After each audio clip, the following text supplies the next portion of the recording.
महाराष्ट्रात जादूटोणा विरोधी कायदा 2013 लागू होऊनही भोंदूबाबा आणि मांत्रिकांकडून नागरिकांची फसवणूक थांबलेली नाही.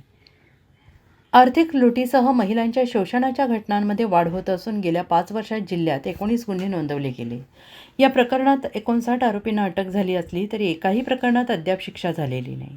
बाभुळगाव तालुक्यात 3 वर्षांपूर्वी घडलेली घटना या प्रकाराची भीषणता दाखवते. एका भोंदू मांत्रिकाच्या सांगण्यावरून आईवडिलांनीच आपल्या महाविद्यालयीन मुलीचा गुप्तधनासाठी नरबळी देण्याचा प्रयत्न केला. मात्र मुलीने प्रसंगवधान राखत मित्राला माहिती दिली. त्याने पोलीस नियंत्रण कक्षाशी संपर्क साधताच पोलिसांनी तात्काळ घटनास्थळी धाव घेत मांत्रिक आणि पालकांना पूजापाठ करताना रंगेहात पकडलं आणि या घटनेनं जिल्ह्यात मोठी खळबळ उडाली. घाटंजी तालुक्यातील सपना पळसकर हत्याकांडही अशाच अघोरी प्रकाराशी संबंधित होते. तपासात कुटुंबातील व्यक्तीच मारेकरी असल्याचं उघड झालं. आजही ग्रामीण भागात भोंदूबाबांचा प्रभाव कायम असून सुशिक्षित लोकही तथाकथित चमत्कारांना बळी पडत आहेत. चमत्काराच्या आशेने आंधळेपणाने विश्वास ठेवण्याची मानसिकता वाढत चालली आहे. पोलिसांनी अंधश्रद्धा विरोधात मोहिमा राबवल्या असल्या तरी कठोर अंमलबजावणीची गरज अधोरेखित होत आहे.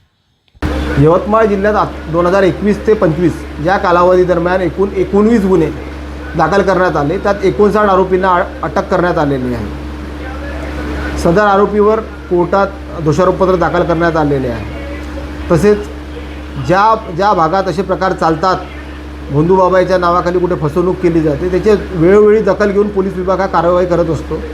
तसेच सामान्य जनतेलासुद्धा आवाहन करण्यात येते की आपल्या अवतीभोवती जर असे भोंदूबाबा कुठे आढळून आल्यास त्या लोकांची योग्य ती माहिती तात्काळ पोलीस विभागाला कळवावी. सदरचे प्रकरण आमच्यापर्यंत आले नाही अद्यापपर्यंत. ज्या वेळेस असे प्रकरण येतात, जसं यवतमाळचा आपण उल्लेख केला, त्यावेळेस तशी माहिती आल्यानंतर आपण तशी योग्य ती कारवाई करत असतो. असे प्रकरण जर कोणाच्याही लक्षात आलेस तर आपण आमच्या पोलीस विभागाकडनं जनतेनं आवाहन करण्यात येते, यवतमाळ पोलीस विभागाकडे असे प्रकरण लक्षात आल्यास तुमच्या आजूबाजूला कुठे घडत असल्यास त्याची माहिती तात्काळ त्वरित पोलीस विभागाला कळवावी. जवळच्या पोलीस स्टेशनला माहिती देणं अत्यंत बंधनकारक आहे. फार लाजिरवाणी गोष्ट आहे की यवतमाळ जिल्ह्यामध्ये 19पेक्षा जास्त गुन्हे दाखल आहे आणि 59पेक्षा जास्त याच्यामध्ये आरोपींचा सहभाग आहे. एकीकडे हे आपलं हिंदू राष्ट्र बनवण्याच्या मार्गावर आपला जो देश चाललेला आहे, दुसरीकडे त्याच धर्माच्या नावावर जे आहेत काही भोंदूबाबा जे आहे त्या धर्माच्या श्रद्धेच्या नावावर ज्या सर्वसामान्य नागरिकांना, सुशिक्षित लोकांना फसवत आहे. कुणाचं आरोग्याचं आहे, कुणाचं बेरोजगाराचं आहे, किंवा वेगवेगळ्या समस्या प्रलोभनपणे दाखवून या सामान्य लोकांना आपलं हे रॅकेट तयार करून सामान्य लोकांना फसवण्याचं काम जे आहे हे भोंदूबाबा करत आहे.